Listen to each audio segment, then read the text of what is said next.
My name is Mary Ann Spitz, and I'm 14 years old. My mother has a defense job, so I do the marketing for our family. Every morning, Mother says to me, Mary Ann, be sure you buy the most for the least money. So lately, I've been buying all the Victory food specials. These are marked with a red, white, and blue basket sign with a big red V. The reason I always look for this sign is, well, you have heard the old saying, an army travels on its stomach. I know Uncle Sam needs lots of food to feed our fighting men. An army that's going places has to have good things to eat. Now, steak fried rare with French fried potatoes is my favorite meal. But I'd rather have a soldier eat this dinner than eat it myself, if it will get this war over sooner. So, if you have friends or relatives in the armed forces, think twice before you buy the food they need. Look for the Victory specials and help win the war faster.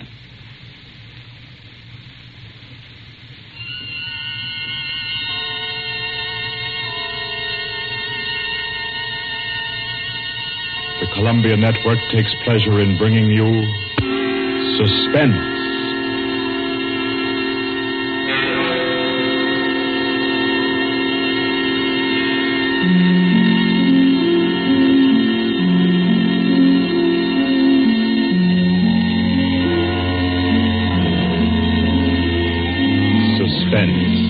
Columbia's play theater of outstanding thrillers, produced and directed by William Spear and scored by Bernard Herrmann. The notable melodramas from fiction and stage and screen, from the world's great literature of entertaining excitement, presented each week to bring you to the edge of your chair, to keep you in suspense.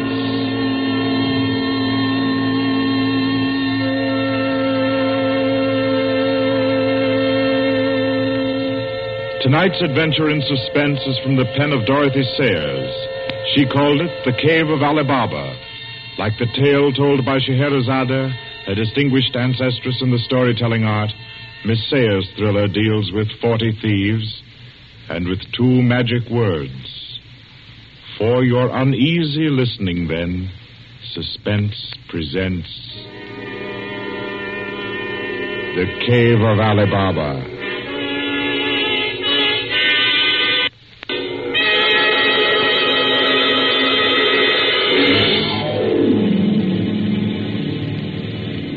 On a Saturday afternoon in January, in a grim and narrow house in Lambeth, a man sat eating kippers and reading the daily paper.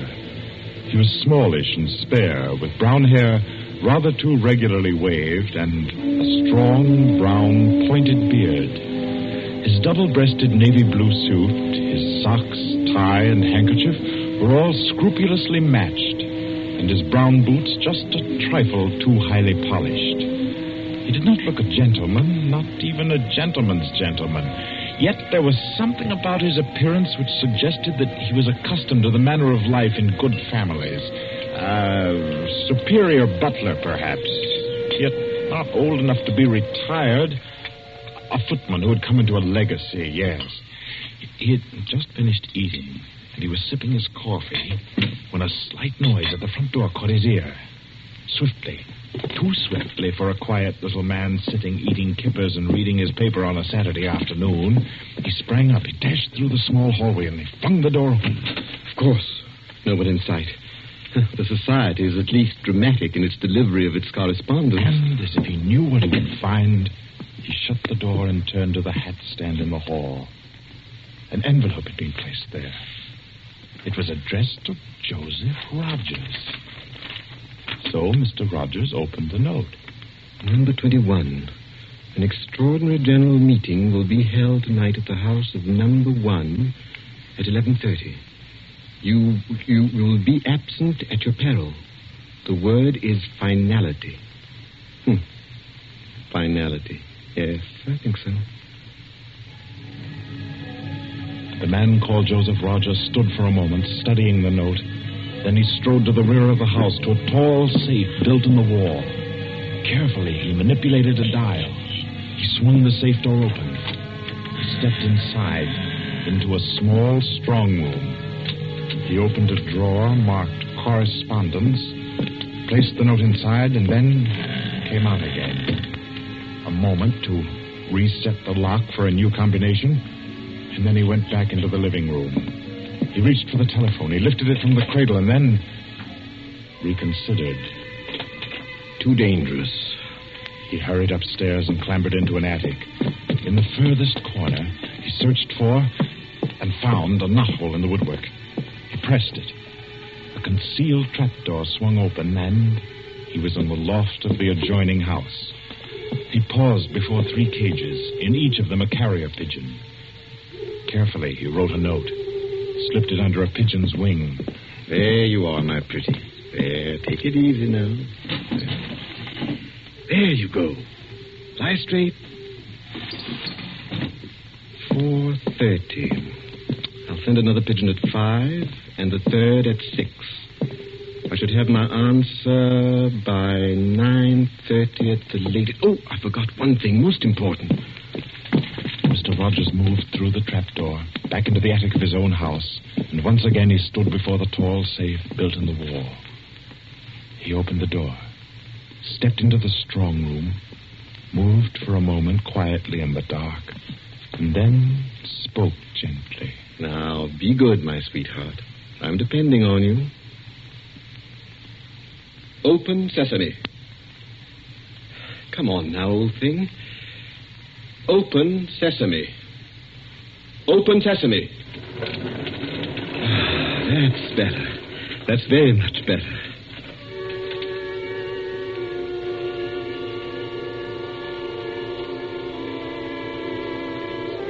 By 9:30, his answer was back. All the little piece of paper said was a hasty okay. At 11:15, he took his revolver from a locked drawer, inspected it carefully. Yes, loaded it with cartridges from an unbroken packet, and left the house. He walked quickly, keeping well away from the wall. And when he climbed on a bus, he sat next to the conductor, where he could watch all who got on and off. By 25 minutes after 11, he was out on lonely Hampstead Heath, pausing in the shadow of a large tree to adjust a black velvet mask, on which, in white thread, was stitched the number 21. Then he stepped briskly to the door of the villa that lay before him and...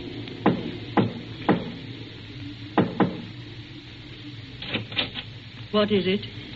Finality. Come in. Go right on through. Number 1 will check you in. Right.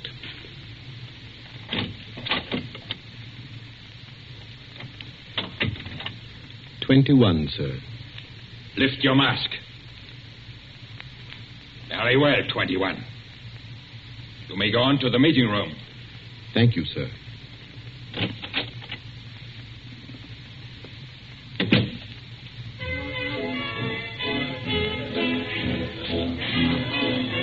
The room of the villa in which Mr. Rogers now stood was a large one, a brilliantly lighted room. There was a gramophone in one corner, blaring out a jazz tune. To its rhythm, couples, masked men and women, were dancing. Some were in evening dress, some in tweeds and jumpers. In another corner of the room was the bar. Mr. Rogers went up to it and asked the masked man in charge for a double whiskey. He consumed it slowly, leaning on the bar. The room filled. Presently, someone moved across to the gramophone and stopped it. Mr. Rogers looked around. Number 1, the massive gentleman in evening dress who had checked him in, appeared on the threshold. A tall woman in black stood beside him. Her mask, embroidered with a white number 2, covered her hair and her face completely. Only her fine bearing, her white arms, and her dark eyes, shining through the eye slits, proclaimed her as a woman of power, of physical attraction. The masked dancers were silent now as number 1 spoke. Ladies and gentlemen, we are short 2 members tonight. I need not inform you of the disastrous failure of our plan for obtaining the plans of the Court Windlesham Heliscoper. Our courageous and devoted friends, number 15 and number 38, were betrayed and taken by the police.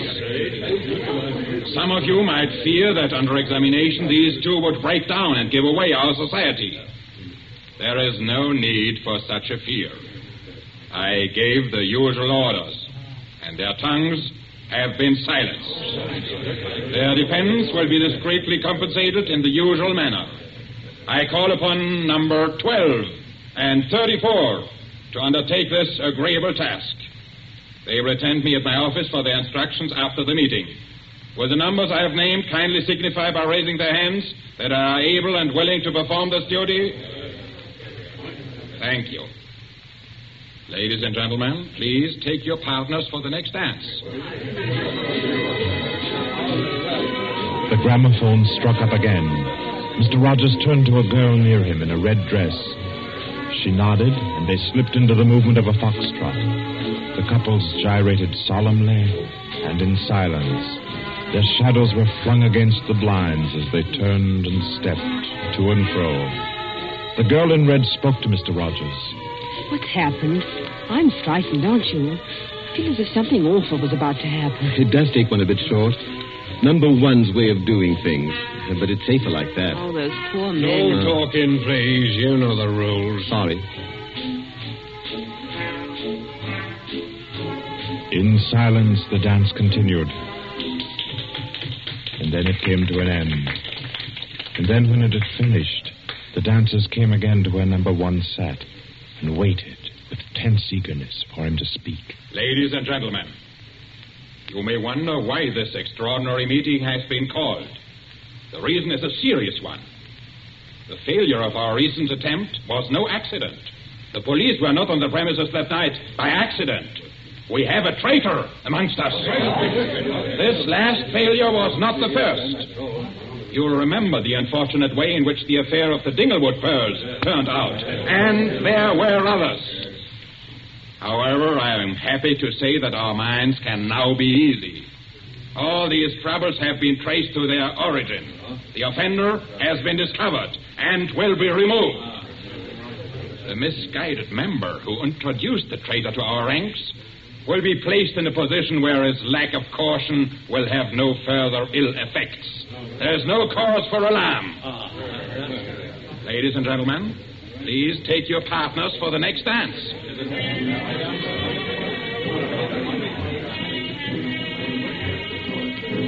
Again, the gramophone took up its bizarre monotony, and the masked dancers glided and turned, and their movements were sharper, more staccato. The girl in red was claimed by a tall mask in evening dress.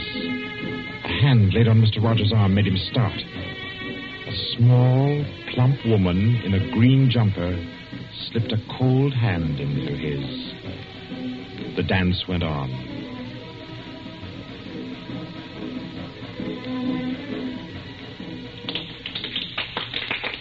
When it stopped, everyone stood detached, stiffened in expectation.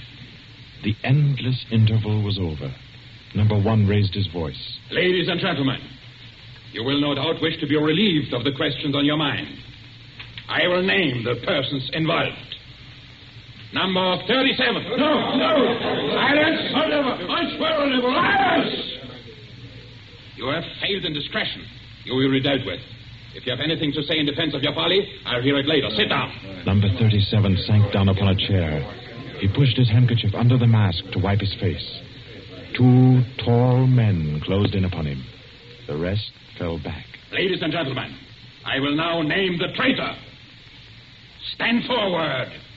Number 21. Take off your mask. Number 37. This man was introduced to our society by you under the name of Joseph Rogers, formerly second footman in the service of the Duke of Denver, dismissed for petty thievery. Did you take steps to verify the statement? I did as God's my witness. It was all straight. I had him identified by two of the servants. I asked all over about him. The story was true. I'll swear it was. Number 21. Your name has been given as Joseph Rogers. Is that your real name? Answer me. Is that your real name? No. What is your name? Peter Death Braddon Whimsy. Silence! I compliments your lordship. We thought Lord Wemsey was dead. He was killed, so the paper said 2 winters ago, while shooting big game in Africa. He even left a will, proved of £500,000. To his mother, I believe, the Dowager Duchess of Denver. Lord Peter Wemsey, indeed. Well-known book collector, man about town, distinguished criminologist. Took an active part in the solution of several famous mysteries. Taking an active part, if you don't mind. So you deliberately led us to think you were dead and became Joseph Rogers to gain entrance to our society. What has become of the real Joseph Rogers? He died abroad. I took his place. And the end of your impersonation to uncover our society. Precisely. I see. The robbery of your own fete, upon which we congratulated ourselves, and which you helped to execute, was arranged. Obviously. The robbery of the Duchess, your mother, was arranged by you. It was. It was a very ugly tiara. No real loss to anybody with decent taste. The burglary of the Winthrop mansion, the theft of the necklace at Covent Garden, the others as well. You arranged them all. All. May I smoke, by the way? You may not. Numbers 15, 22, 39. You have watched the prisoner. Has he made any attempt to communicate with anybody? None. His letters and parcels have been opened. His telephone tapped and his movements followed. Even the water pipes in his house have been under observation for Morse code signals. You're certain? Absolutely. Then we may be sure that he has been alone in this adventure. Well, ladies and gentlemen, please take Very well. Take the prisoner away. And be sure you explain carefully to him first the manner of his death. I'm sure he'll enjoy it. Wait, at least you can let me die decently. Take him away. Stop, I have something to say, something to sell. We make no bargains with traitors. No, but listen. Do you think I haven't thought of this? I'm not a fool. I've left a letter. To whom? To the police. If I don't return tomorrow, it'll be opened. It's a bluff. The prisoner sent no letter. He's been strictly watched for months. I left the letter before I came to Lambeth. Then it can't contain no information of any value. Oh, but it does. The combination of my safe. Indeed? Has this man's safe been searched? Yes. What did it contain? No information of importance, sir. An outline of our organization, the name of the house, nothing that can't be altered and covered before morning. And did you investigate the inner compartment of the safe? You hear what he says, did you? He's trying to bluff. There is no inner compartment. I hate to contradict you, but I'm really afraid you must have overlooked it. And what did you say was in the compartment, if it does exist? The names of every member of the society with their addresses, photographs, and fingerprints. How did you say you contrived to get this information? By doing a little detective work on my own. But you've been watched. True, the fingerprints of my watches adorn the first page of the collection. That statement can be proved? Certainly. The name of number 40, for example... Stop! If you mention names here, you would certainly have no hope of mercy. Bring the prisoner to my office.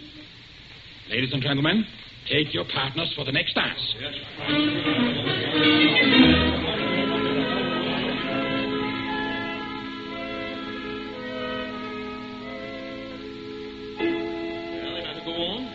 Prove that I know your gang from number 1 through number 25. Do you want me to prove that I know the others as well? My lord, your story fills me with regret that you are not, in fact, a member of our society. Wit, courage, and industry are valuable in an association like ours. I fear I cannot persuade you. No, I suppose not.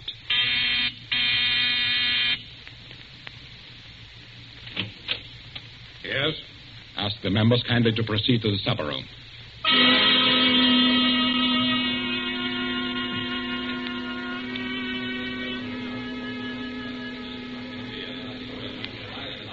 Ladies and gentlemen, I'll not conceal from you the seriousness of the situation. The prisoner has recited to me 25 names and addresses which were thought to be unknown except to their owners and to me. There has been great carelessness. Fingerprints have been obtained. He showed me some photographs of them.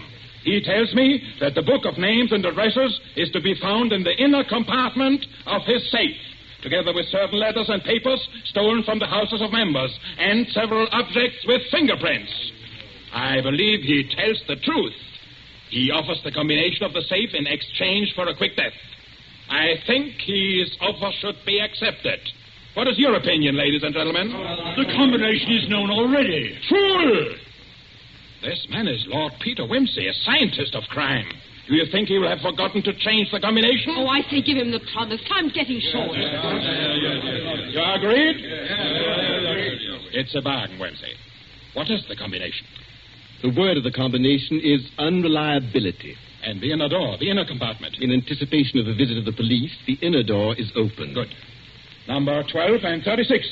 You will go to the prisoner's house and... Why should any more members... That's right. I agree. Nobody ought to be trusted. Then what, ladies and gentlemen, do you suggest? You go yourself. You're the only one that knows all the names. You go yourself. I second that motion. Is the wish of the meeting, then, that I should go? No. I say no. No, don't go. Number 1 is our president, the head and soul of our society. If anything should happen to him, where should we be? You've all blundered. We have your carelessness to thank for all this. Do you think we should be safe for 5 minutes if he were not here to repair your folly? Well, there's something in that.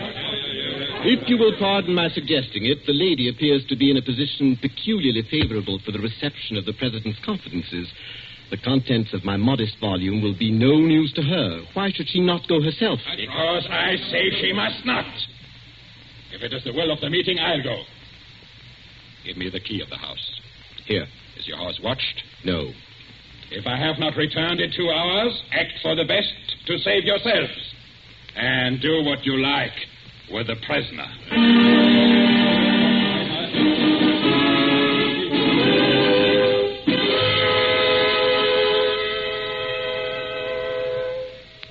The president has been gone 2 hours.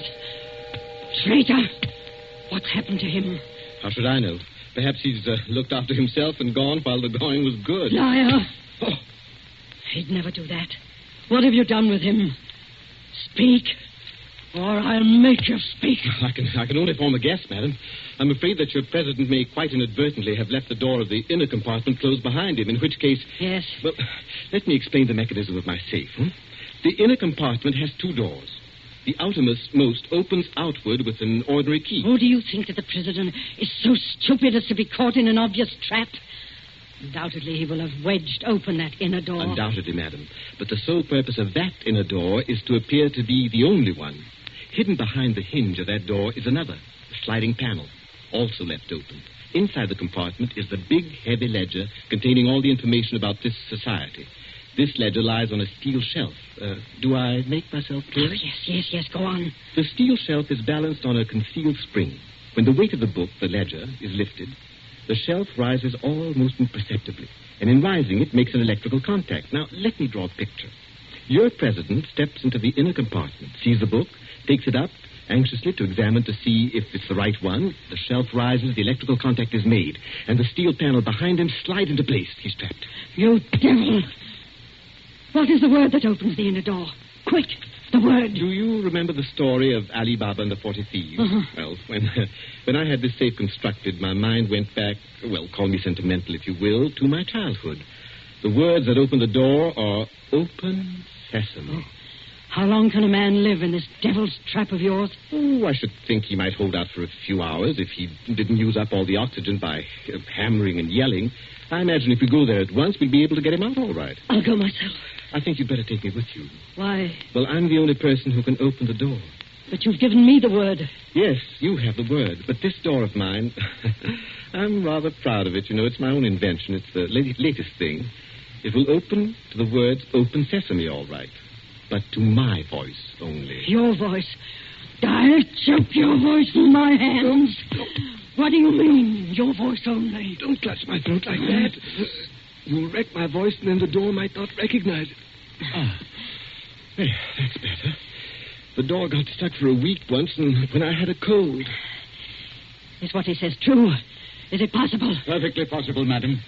It will have a microphone arrangement. Could be done also with light vibrations. We must let him go. Take the ropes off him. Let him go? Nothing. He doesn't go to blab to the police. The president's done in, that's all. And we'd all better make traps while we can. It's all up, boys. Right. Chuck this fella down the cellar and fasten him in. I'll go and destroy the ledgers. 32, you know where the switch is. Give us a quarter of an hour to clear, then you can blow the place to glory. No. No, you can't leave one to die. He's your president, your leader. I won't let it happen. I won't. I'll free this man myself. Here, none of that. Let me go. Let go of me. Think, Lobster, think. It'll be light in an hour or two. The police may be here at any moment. Police? Oh, yes. Yes, you're right.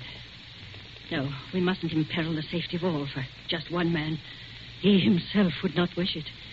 Throw this man in the cellar and let's get out of here while there's time.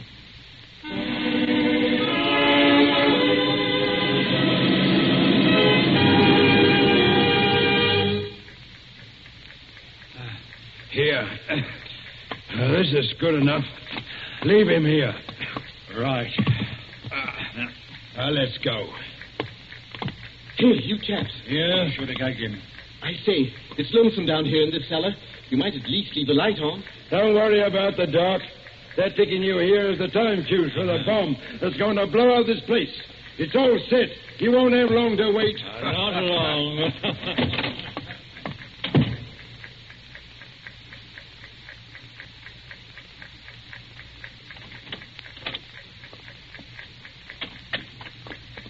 Who is it? Who's there?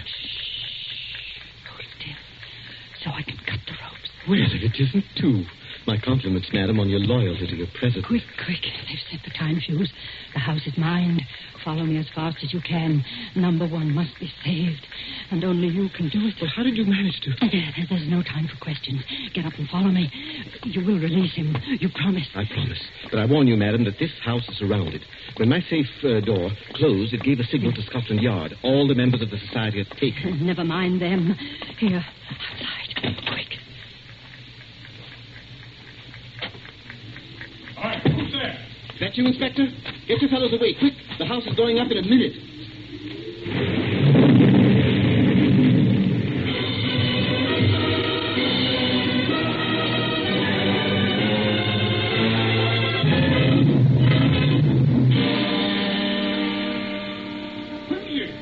Quincy!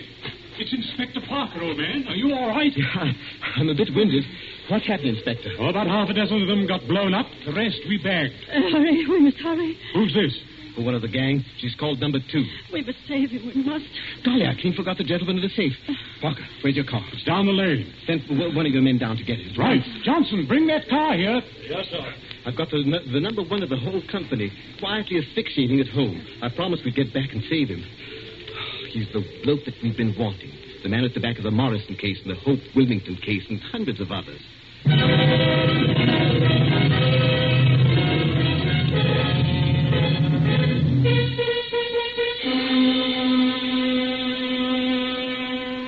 Is this it? Quite a contraption. Yes, I only hope he hasn't upset the adjustment by thumping at it. Oh, please, hurry. I hope you haven't hurt my voice. Oh, you sound all right. I can only be conversational. Come on, old thing. Show us your paces. Open sesame. Open sesame. Confound you. Open sesame. Open sesame.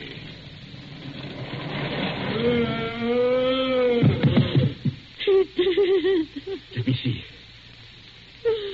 No, he's not. He lived to stand his trial.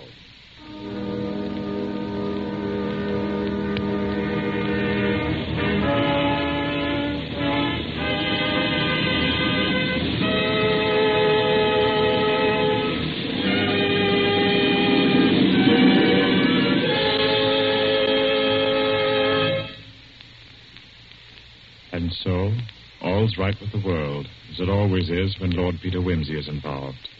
The Cave of Ali Baba by Dorothy Sayers is the story which gave us tonight's Suspense. Suspense is produced by William Spear. Our guest director for this evening was Robert Louis Sheehan. Tonight's radio drama was written by Peter Lyon and scored by Bernard Herrmann. Romney Brent was Peter Wimsey, William Moulton played number 1, and Ira Gerald, the lady in the case. Others in the cast were Kathleen Cordell, Victor Beecroft, Roland Bottomley, J.W. Austin, William Podmore, Ian Martin, and William Moulton. Next Wednesday, Suspense will not be heard because of a special all-star Hollywood broadcast which Paramount Pictures will present.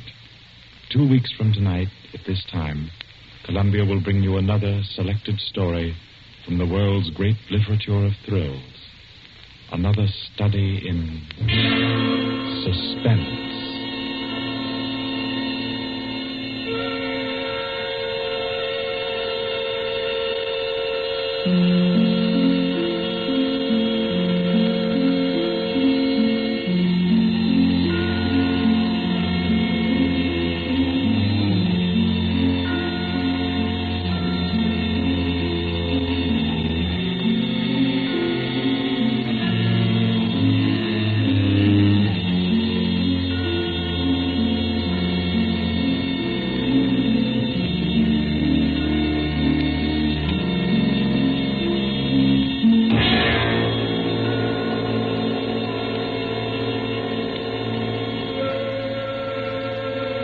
This is Barry Kroger, and this is the Columbia Broadcasting System.